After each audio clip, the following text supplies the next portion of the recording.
أشهد أن لا إله إلا الله وحده لا شريك له وأشهد أن محمدا عبده ورسوله أما بعد فأعوذ بالله من الشيطان الرجيم بسم الله الرحمن الرحيم.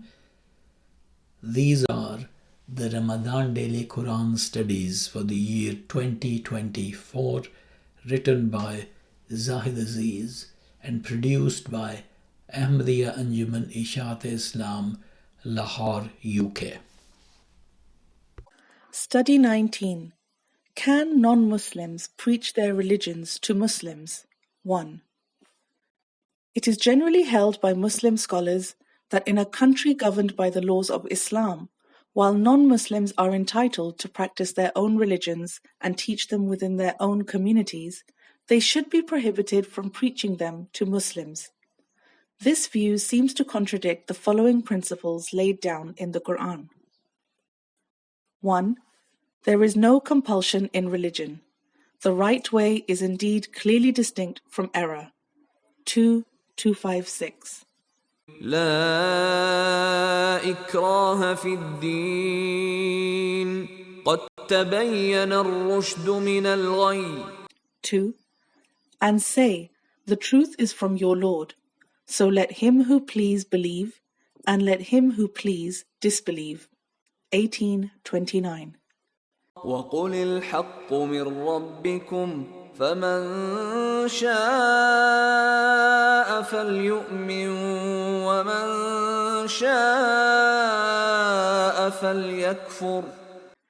If the right way, the way of Islam, is clearly distinct from error, as stated in the first verse, this can obviously only be seen by contrasting the two of them. Therefore, those whom we hold to be in error must be allowed to put forward their beliefs to us freely. Religion does not require acceptance by compulsion, because the very way it works is to make the right way distinct from the wrong paths, and to offer people the choice of accepting it or not. The second verse above gives people freedom to accept or reject the truth of Islam. Therefore, people have the right to study and consider other faiths, which can only happen if followers of those faiths can present their religions. Jews and Christians were allowed to invite Muslims to their religions. The Quran says, وقالوا كونوا هودا أو نصارى تهتدوا قل بل ملة إبراهيم حنيفا وما كان من المشركين. And they say, be Jews or Christians, you will be on the right course. Say, rather we follow the religion of Abraham, the upright one, and he was not of those who set up partners with Allah. 2:135. This verse refers to Jews and Christians, each in their own way, inviting Muslims to follow their faiths, and Muslims respond by telling them why they follow Islam.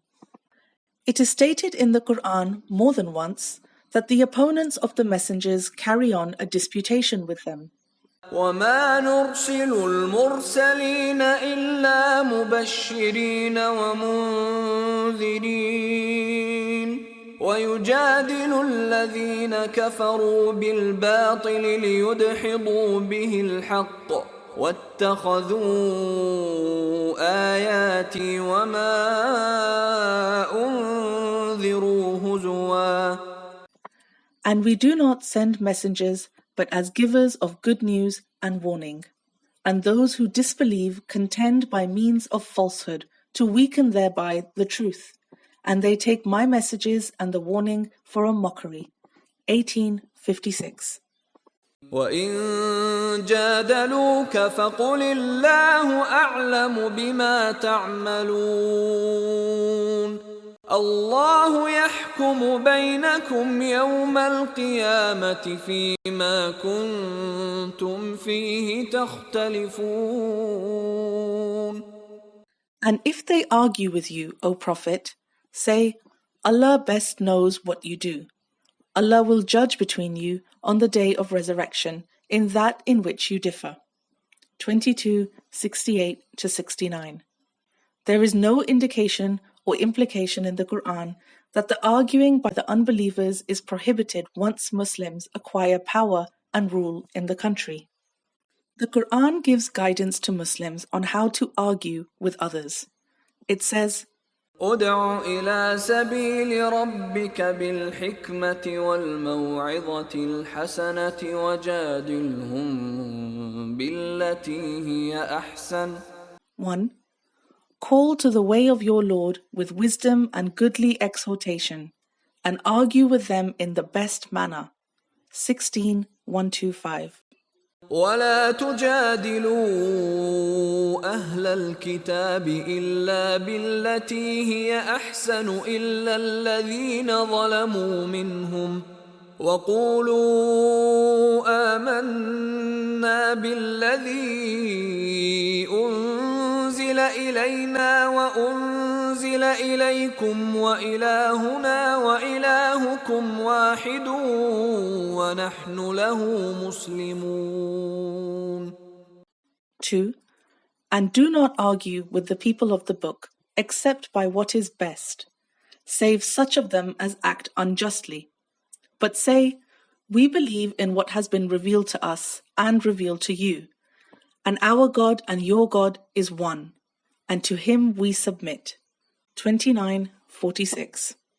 An argument conducted in the best ahsan manner is not a heated, emotionally charged argument, nor one in which foul-mouthed and sarcastic language is used, nor one intended to humiliate the opponent, nor does it have the aim of scoring debating points. It is conducted rationally, calmly, and politely, with an exchange of views. In holding such an argument, clearly the other side must present its case in response to the Muslim case, and the argument must be heard or followed by an audience or readership containing members of both parties. So the non-Muslim representatives in the argument will be preaching their religion to Muslims. The word for contending or arguing in the last 4 quotations from the Quran is the same, jadal. In view of the above, it is plainly absurd and contrary to the Quran to suggest that non-Muslims are not allowed to preach to Muslims. More on this in the next study. Barakallahu lana wa lakum fil Quranil Azim wa nafa'na wa iyyakum bil ayati wa zikril hakim innahu ta'ala jawadun karimun balakun barrur raufur rahim.